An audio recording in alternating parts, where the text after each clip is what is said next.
It's Thursday, June 29th. I'm David Ellis with the Ellis Report on Capital Media HD 99.3. We're seeking police confirmation of reports that the body of a young man has washed up on the beach at Speightstown. At a time of increasing robberies in Barbados, there's a reminder this morning from the police against businesses and individuals keeping large quantities of cash on their premises. If you continue this practice, you may be placing your staff and family members at risk. That's Inspector Stephen Griffith of the police. New legislation is coming for more stringent security vetting of people dealing with cargo at the port in Barbados. The disclosure comes from the head of the newly created Anti-Corruption and Anti-Terrorism Agency, Darwin Dottin. He says the process will involve checking on people's family background, their employment history, criminal convictions, or whether their lifestyle matches their known and legitimate means of income.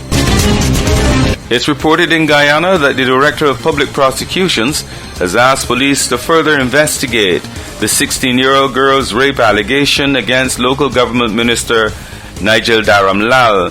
The opposition and a number of non-governmental organizations are keeping up the pressure, calling for the minister to resign or be fired. But the Attorney General, Anil Nanlal, says the law should be allowed to take its course. He's presumed innocent.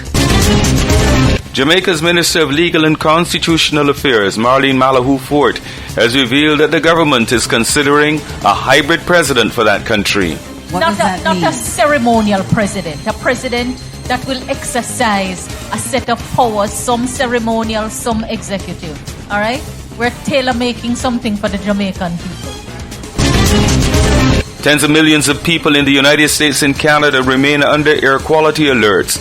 This emergency medicine physician says the bad air isn't only affecting people with respiratory issues. We're also seeing sinus problems, burning eyes, like scratchy throats, in patients who don't have chronic lung disease. And excessive heat warnings and advisories remain in effect in more than a dozen states in the United States.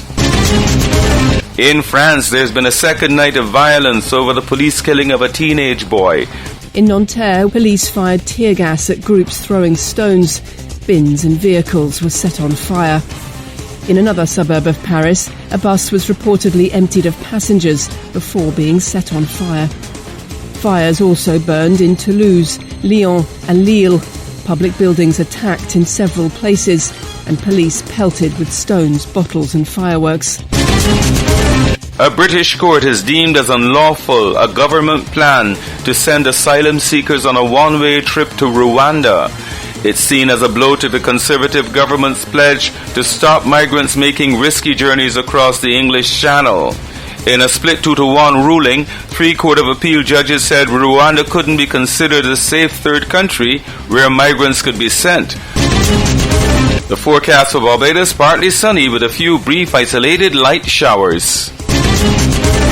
I'm David Ellis with the Ellis Report on Capital Media HD 99.3.